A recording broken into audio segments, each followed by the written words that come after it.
Understanding the software design phase. The software design phase is a crucial step in the development lifecycle. During this stage, developers and stakeholders work together to plan how the final system will function and how it will be structured.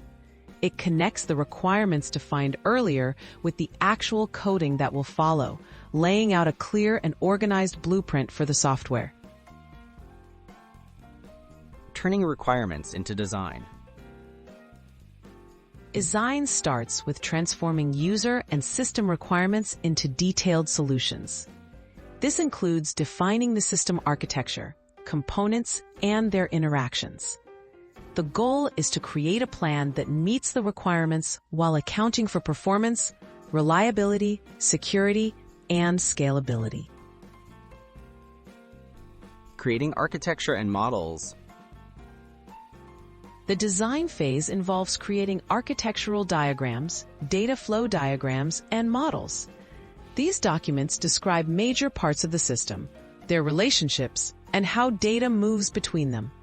This helps ensure every team member understands the system's structure and guides coding efforts. Specifying interfaces and components. Detailed design work breaks down the system into individual modules or components. Designers specify how these components interact through interfaces and how responsibilities are divided.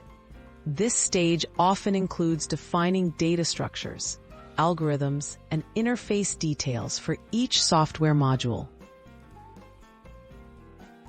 Preparing for implementation. By the end of the design phase, teams have a comprehensive set of documents and models ready for coding. These design artifacts help ensure the software can be built efficiently, meets desired quality standards, and remains adaptable to future changes.